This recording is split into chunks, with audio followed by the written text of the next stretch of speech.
Assalamualaikum warahmatullahi wabarakatuh. Perkenalkan, nama saya Muhammad Raul, NIM N1D118008, jurusan Bahasa dan Sastra, Program Studi Sastra Indonesia, Fakultas Ilmu Budaya. Kali ini saya akan memaparkan review atau tinjauan ulang materi semiotika teks dalam mata kuliah semiotika, dosen pengampu Ibu Nurlailatul Qadriani. Semiotika teks, sebuah pendekatan analisis teks, Yasraf Amir Piliang. Dalam jurnal ini terdapat 5 bagian yang akan saya jabarkan secara berurutan.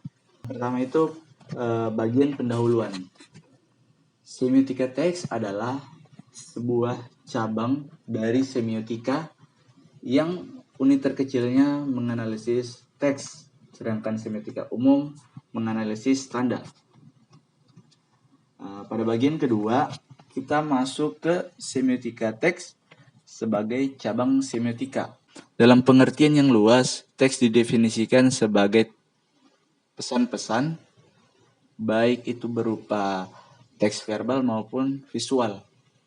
Teks verbal terdiri dari 2 bagian, yaitu teks oral atau yang secara sempit didefinisikan sebagai diskurs. Yang kedua itu teks written atau yang secara sempit didefinisikan sebagai teks. Sedangkan teks visual adalah sebuah teks yang melibatkan unsur-unsur visual di dalamnya, misalnya lukisan, foto, dan lain-lain. Bab ketiga adalah dasar-dasar semiotika umum. Dalam bab ini ada beberapa bagian yang menjadi pilar dari dasar-dasar semiotika umum. Yang pertama itu language dan parole.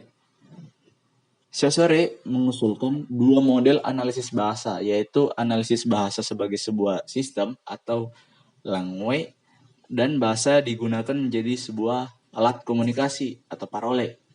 Secara epistemologis, hal yang disebut semiotika signifikasi pada prinsipnya adalah semiotika pada tingkat language.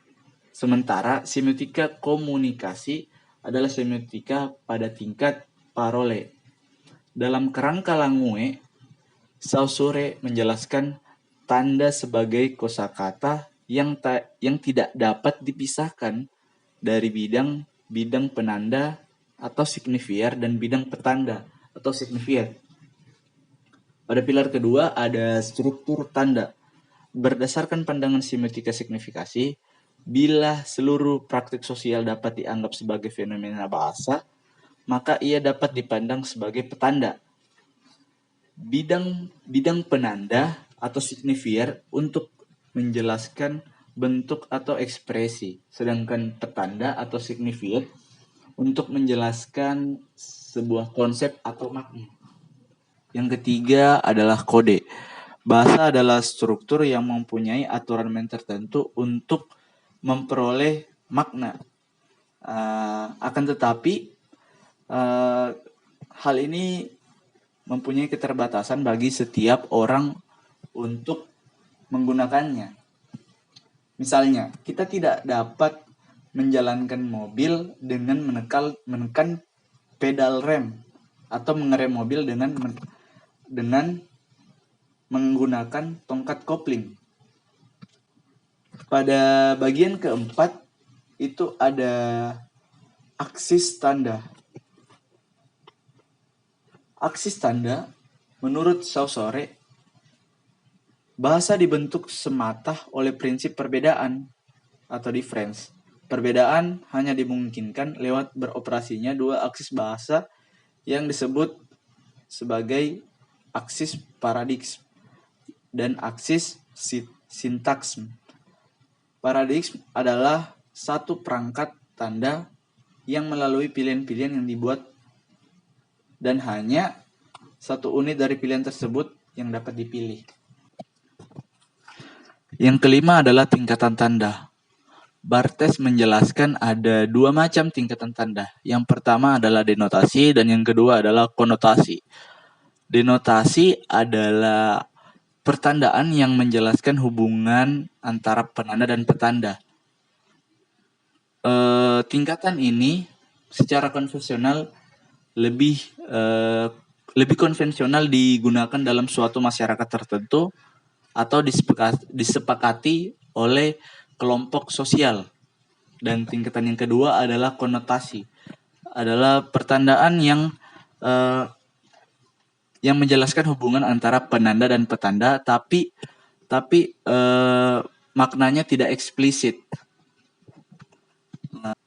Yang terakhir ada pilar keenam, yaitu relasi antar tanda. Dalam relasi antar tanda dibagi menjadi dua bagian, yaitu metafora dan metonim. Bagian keempat ada metode analisis teks. Dalam metode analisis teks terdapat dua metode yang digunakan, yaitu metode individual dan yang kedua adalah metode kelompok. Analisis tanda secara individual itu misalnya jenis tanda, mekanisme, struktur tanda, makna makna tanda secara individual. Yang kedua adalah analisis tanda sebagai kelompok, yaitu kumpulan tanda yang membentuk apa yang disebut sebuah teks. Terdapat satu sub dalam metode analisis teks ini, yaitu semiotika teks iklan. Iklan sebagai sebuah objek semiotika mempunyai perbedaan mendasar dengan desain yang bersifat tiga dimensional, khususnya desain produk. Iklan seperti komunikasi massa mempunyai fungsi komunikasi langsung, sementara iklan seperti desain produk mempunyai fungsi komunikasi tidak langsung. Yang kelima adalah metode semiotika empiris.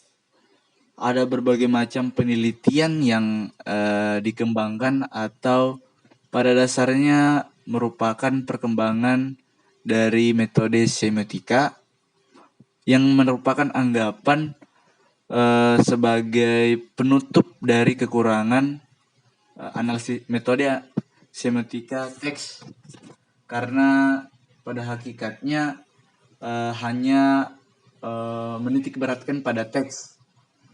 Fokusnya di antara lain adalah tidak lagi kepada teks, tapi kepada pengguna teks atau manusia itu sendiri. Demikianlah pemaparan review atau tinjauan ulang materi semiotika teks. Apabila terdapat kesalahan mohon dimaafkan. Wabillahi taufiq wal hidayah. Wassalamualaikum warahmatullahi wabarakatuh.